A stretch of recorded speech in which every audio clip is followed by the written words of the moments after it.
હમણાં એક છોકરો જોવા ગયો, એટલે દીકરીને દીકરો, છોકરી છોકરો બે, છોકરીને બાપાએ કીધું કે જા બેટા, જો રૂમમાં દીકરી બેઠી છે, જાઓ વાતચીત કરી લ્યો, જાઓ બેસો.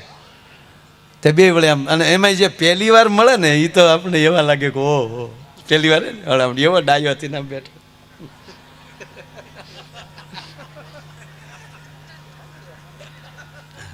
બેનને તો એમ જ થાય કે આ મર્યાદા રામ આની પહેલી જ શીખ્યા લાગે. આવો ડાયો થઈને બેઠો, અને સામે એમ જ હોય.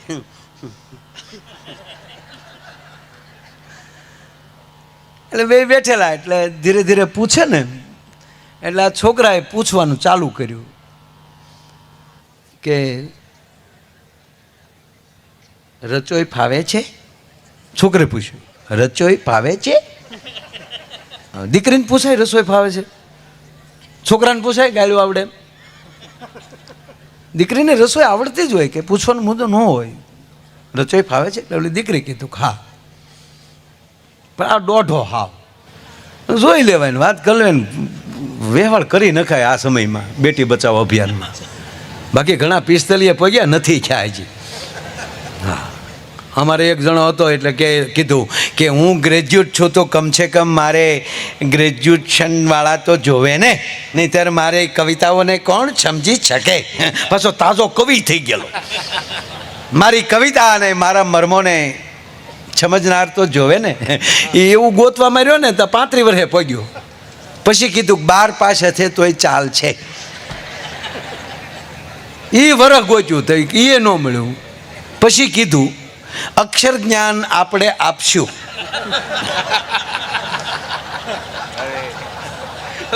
લ્યો, તો એને કરતા પહેલેલી ડાયમાનો દીકરો થઈને પરણી ગયો હતો. એમ આવડો પૂછતો હતો બધું, રચોઈ ફાવે છે? એટલે દીકરી કીધું હા ફાવે છે. શું ફાવે છે? આપ જે કહો. અચ્છા, રોટલો ફાવે છે? રોટલો બનાવો છે? હા.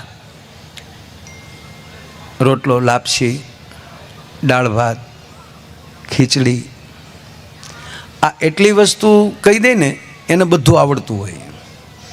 જે દીકરીને લાપસી બનાવતા આવડતું હોય, જે દીકરીને રોટલો બનાવતા આવડતું, આ બે રસોઈ એવી છે કે ચોપડીમાં વાંચીને તમે ન બનાવી શકો, ટીવીમાં જોઈને ન બનાવી શકો. એ તો જેની માને આવડતું હોય ને એની જ દીકરીને આવડે.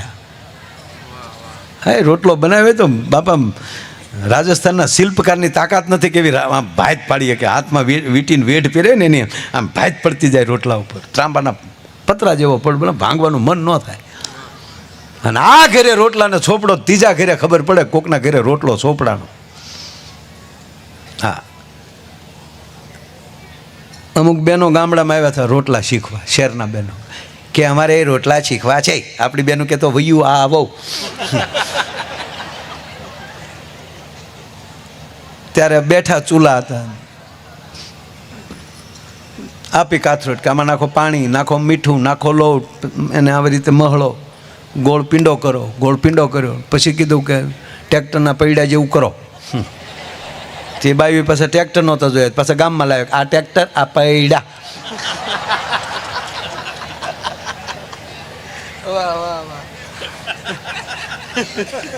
ઓલી બેનો પાછું આમ આમ આમ કર્યું, પછી કીધું કે પાણીવાળા હાથ કરતું જાવ, ટીપતું જાવ. તે ટીપતું ગયું, એનું બાપ ખરતું ગયું બધું.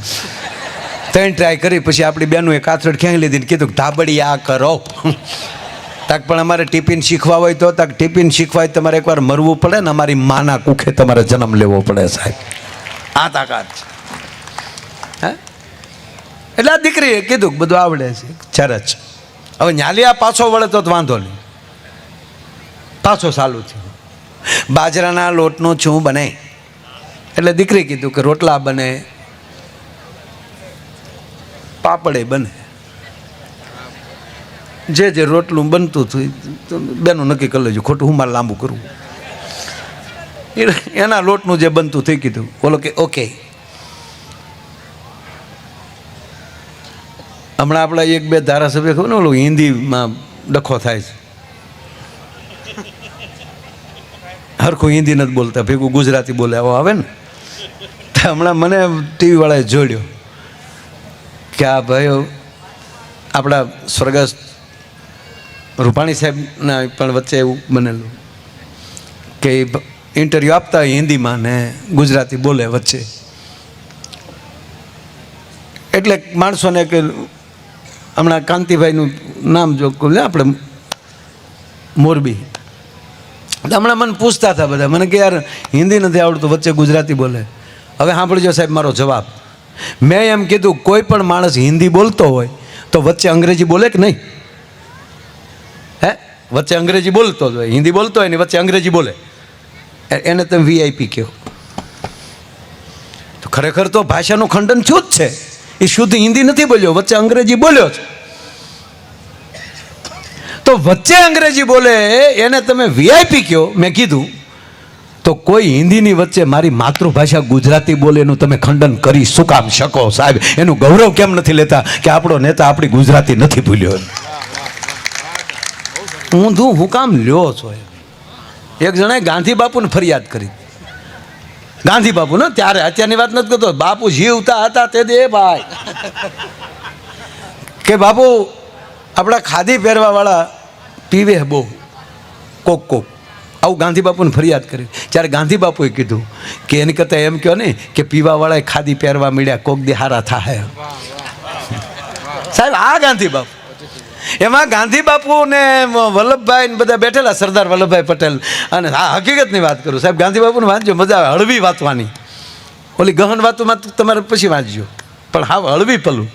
આ બધા બેઠેલા ને એમાં ગાંધી બાપુને આ પૂછ્યું વલ્લભભાઈ બધાએ, આમ હળવી મોજ કરતા હતા. એ કે હે બાપુ, કોઈને વિશ્વ સુંદરીનો એવોર્ડ આપવો હોય, રૂપાળી કોઈ બેન સ્ત્રી હોય એનો એવોર્ડ આપવો હોય તો અત્યારે તમારા મને ગાંધી બાપુને કહે કે રૂપાળામાં રૂપાળું કોણ, વિશ્વમાં રૂપાળું કોણ? ગાંધી બાપુ બોલ્યા ખબર? કસ્તુરબા. હવે કસ્તુરબાનો ફોટો જોજો, રાખના ઢગલામાં પાણીને છાંટા નાખે પછી શીતળાને ડાઘ હતા. સ્વરૂપ નહોતું માનું, પણ રૂપાળી એ હતી એ માટે કે ગાંધી બાપુની અર્ધાંગના હતી. એટલે ગાંધી બાપુએ કીધું કે કસ્તુરબા, અને દુનિયામાં બધાય કરતા રૂપાળા જેના પત્ની દેખાય ને એ જ ગાંધી બાપુ થઈ શકે, નકર તો જેઠાલાલ કહેવાય. દયા ભાભી ગરબા ગાવામાં જ રહે અને ઓલો બબીતા કોઈને દાટા મારતો. આ ટીવી ચેનલો કંઈક આપણને સલાહ દેતું હોય છે હો સાહેબ, જીવન જીવવાના કંઈક ને કંઈક મોડ હોય છે. એમાં એ બધા દાંત કાઢતા હતા, એમાં કસ્તુરબા રેટીઓ કાઢતા હતા. એણે બોલાવ્યા બધા કે અહીંયા હોય શું તમે તમારા બાપુ હારે ગાંધી બાપુ હારે હસો છો? તક કાંઈ નહીં બા, તક ના ના વાત કરો. તકે અમે એમ પૂછ્યું કે વિશ્વમાં રૂપાળું કોણ, એવું અમે અમારા બાપુને પૂછ્યું. તા કસ્તુરબા કહે તો કોનું કીધું? તાકે એણે તમારું કીધું. તા કસ્તુરબા શું બોલ્યા ખબર? ગાંધી બાપુ કોઈ દી ખોટું ન બોલે. સાહેબ આ દાંપત્ય જીવન છે. એટલે આ જોવા ગયો એટલે કીધું કે ચણાના લોટનું શું બને? એટલે દીકરીએ જે ચણાના લોટનું બનતું હતું એ કીધું. ઓકે,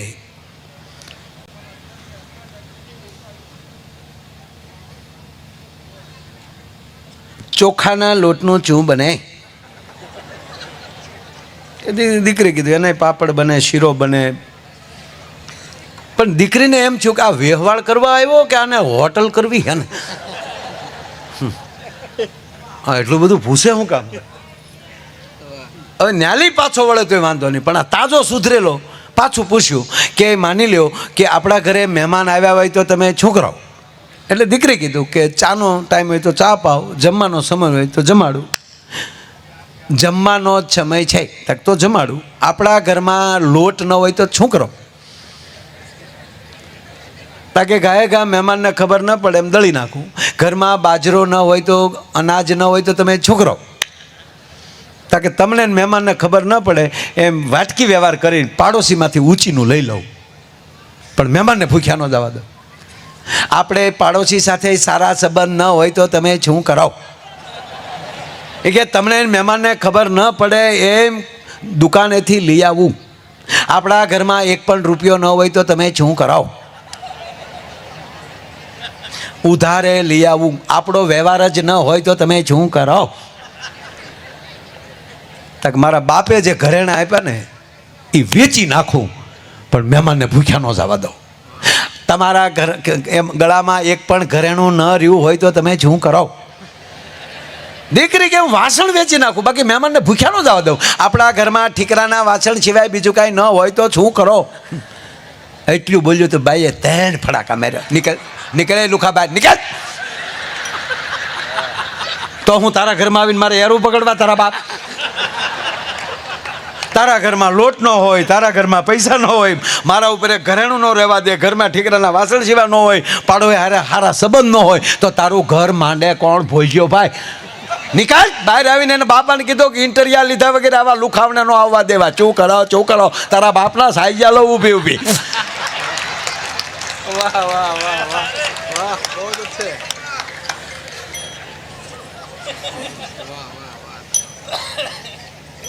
પણ મારું કહેવાનું સૂર કે એ માણસને જ્યારે કોઈ પણ આધાર ન રહે ત્યારે એનો આધાર છે આ દેશનું શાસ્ત્ર રહે છે. સનાલાલભાઈના પરિવાર, આ પરિવાર અહીં ઘણા, પણ આ પરિવારમાં લેવાનું એ નીકળે કે આ પરિવારમાં રામાયણ ઉગી છે. અને આ પહેલો પ્રોગ્રામ છે, નવું વર્ષનો બેસતું વર્ષ છે આપણું. 2082માં પ્રવેશ કર્યો છે, પહેલો પગથી પગ મૂક્યો છે આપણે. તો એક માયો આયર તમારી પાસે ભીખ માગીને કહું કે તમારા પરિવારમાં રામાયણને રાખજો, રામચરિત્ર માનસને. અને જ્યારે પરિવાર આવી રીતે રજા હોય પગે લાગીને કહું બાપ મારા હમ કે જ્યારે રજા હોય ત્યારે મહિનાની એક રજા એવી રાખજો કે આખો પરિવાર 3 કલાક હારે બેસે અને આખી રામાયણ ન વંચાય ને તો એમાં કેવલ પ્રથમ કહું કે ભરત મિલાપનો પાઠ વાંચી લેજો. અયોધ્યા કાંડના 227માં દુહાથી ચાલુ થશે. ઘરનો વડીલ બેઠો બેઠો વાંચતો હોય 1.5 કલાક થાય હો, ખાલી કેવલ ખાલી 1.5 કલાક થાય. એ 1.5 કલાકનો તમે સમય આપજો.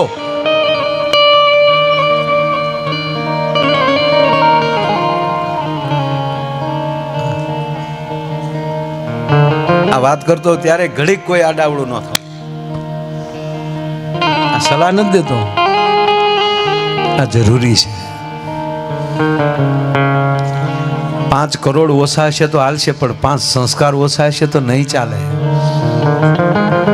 સરકાર વગર એમ કહેવાય કે પ્રજા જેમ દુઃખી થાય, સરકાર વગર જેમ પ્રજા દુઃખી થાય ને એમ સંસ્કાર વગર પરિવાર દુઃખી થાય.